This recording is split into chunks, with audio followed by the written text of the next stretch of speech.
7 September 2025 म्हणजे येत्या रविवारी आपलं चंद्रग्रहण होणार आहे। तर त्या दिवशी पौर्णिमा आहे आणि भाद्रपद महिन्यातला हे पौर्णिमेला चंद्रग्रहण आलेलं आहे। तर चंद्रग्रहणाच्या दिवशी आपल्या गर्भवती महिलांनी काय करावे, कोणता वेद काळ पाळायचा आहे, घरामध्ये आजारी असाल तर त्यांनीही ते वेद काळ कसा पाळावा, कोणते नियम पाळावे याची सविस्तर माहिती आजच्या व्हिडिओमध्ये घेणार आहे। तर मी अनुराधा तुमचं नवीन व्हिडिओमध्ये खूप खूप स्वागत करते। तर आता चंद्रग्रहण हे 7 सप्टेंबरच्या दिवशी येत आहे।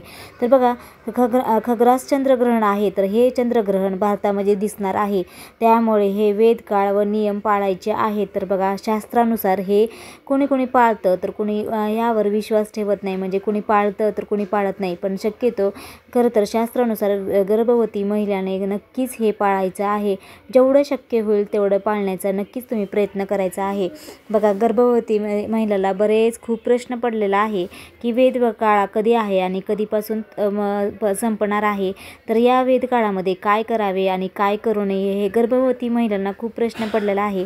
तर बघा म्हणजे जी काही गर्भवती महिलांनी नक्कीच या वेद काळामध्ये तरी नक्कीच तुम्ही प्रयत्न करायचा आहे। तर बघा 7 सप्टेंबर दिवशी दुपारी 12:37 पासून ते उत्तर रात्री 1:27 पर्यंत हा वेद काळ आहे।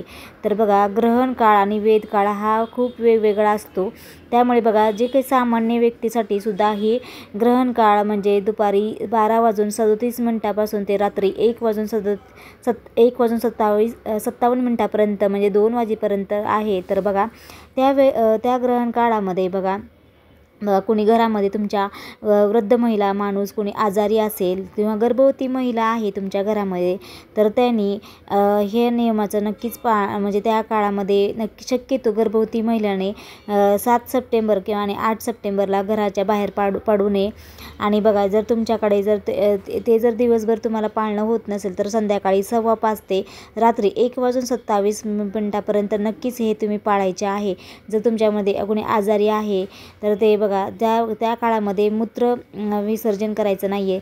जर बघा गर्भवती महिलांना खूप काही त्रास असतो, तर तुम्हाला जर मूत्र विसर्जन करायचं असेल तर तुम्ही करू शकता, जास्त स्वतःला त्रास करून घेऊ नका। जर तुम्हाला शरीराला जर झेपत असेल तर तुम्ही ते नियम पाळा, नाहीतर तुम्ही आजारी असाल तर तुम्ही हे वेद काळात तुम्ही काहीच करायचं नाही आहे। गर्भवती महिलांना फक्त बसून राहायचं आहे।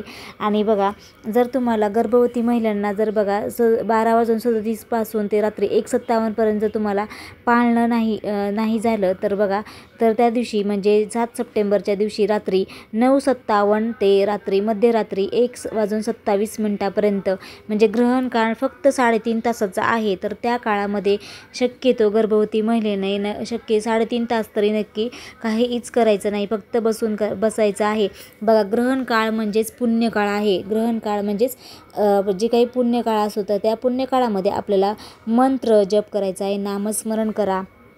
जी काही तुमची आता त्या काळामध्ये तुम्ही स्नान करा। जर तुम्हाला शक्य झालं तर तुम्ही नक्कीच स्नान करा। त्या ग्रहण काळामध्ये देवपूजा करा, जेवढी शक्य होईल व्यंकटेश स्तोत्र म्हणा, तुमच्या कुलदेवतींची सेवा करा, तुम्ही नाम जप करा। बघा तर त्या दिवशी जास्तीत जास्त तुम्ही नाम जप करा। जेवढं आपण जे काही चंद्रग्रहण असतं तर त्या काळामध्ये बघा काय असतं तर ते बघा पृथ्वीने पूर्ण चंद्राला झाकलेलं असतं, म्हणजे पूर्ण जी पृथ्वीची जी सावली असते तर चंद्रावर पडत असते, त्याच्यामुळे चंद्र पूर्ण झाकून गेलेला असतो आणि पूर्ण ब्लड म्हणून म्हटलं जातं, म्हणजे तांबड्या कलरचा चंद्र दिसत असतो आपला त्या दिवशी।